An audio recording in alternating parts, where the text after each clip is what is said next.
श्री स्वामी समर्थ. नमस्कार मंडळी, मी मीना तुळसकर. आज मी तुम्हाला दोडक्याची म्हणजे शिरोळ्याची कापं दाखवणार आहे. चला तर मग बघूया साहित्य. बघा, ही कापं आहेत. ही मी मिठाला लावून ठेवली अर्धा तास आधी कापून.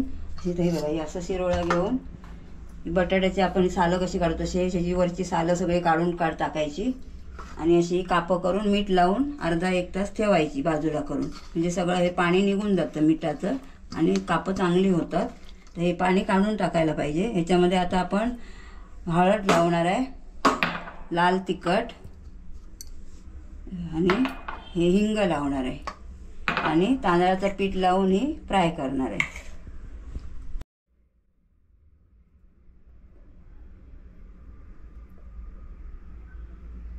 आता आपण एक चमचा ह्याच्यावर हिंग टाकूया. हे बघा, असं टाकून घ्यायचं आणि आता हळद पण टाकून घेऊया थोडीशी. आणि आता हे लाल तिखट पण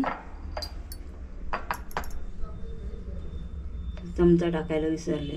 थोडंसं म्हणजे एक अर्धा चमचा टाकायला, म्हणजे आपल्याला जेवढी तिखट पाहिजे ना तेवढं करायचं. जसं आपण मच्छी वगैरे हे करतो बटाट्याची कापं वगैरे तसंच हे करायचं आहे सगळं. आता हे लावून घेऊया मिक्स करून आणि 5 मिनिटं असं ठेवून देऊया. आता मीठ टाकायचं नाही आपण, मीठ जरा पिठामध्ये टाकून घ्यायचं कारण ह्याला लावून ठेवलेलं होतं ना आपण मीठ.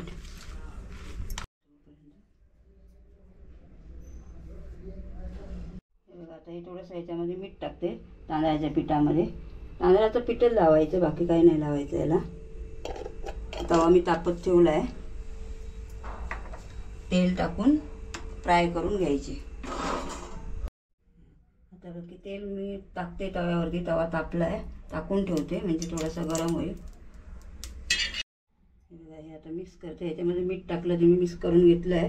आता ही अशी ह्याच्यामध्ये घोळायची आणि एक एक काढून इथे ठेवायचं.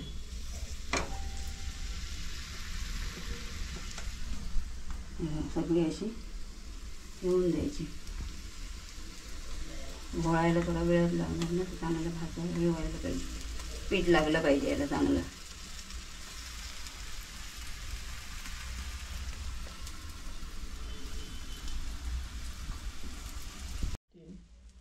गोल तेल टाकायचं संपूर्ण, मध्ये पण असं थोडं थोडं टाकायचं म्हणजे चांगले फ्राय होतात. आणि आता याच्यावरती 2-3 मिनिटासाठी झाकण ठेवून द्यायचं. गॅस मी बारीकच ठेवू म्हणजे आतमध्ये शिजतील चांगले ती. आता हे खोलून बघूया आपण. 2-3 मिनिटं झाली. अशी खोलून घ्यायची आणि आता ही परतून घ्यायची.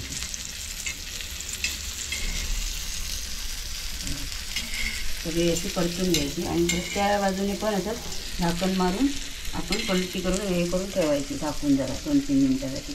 म्हणजे ती चांगली भाजून फ्राय होऊन येतात. अशा प्रकारे माझी सगळी कापं तळून झाली आहेत. हे बघा, आता ही लास्टची आहे, ती पूर्ण तळून घेते. जर रेसिपी आवडली असेल तर लाईक करा, शेअर करा, सबस्क्राईब करा, कमेंट करा. धन्यवाद.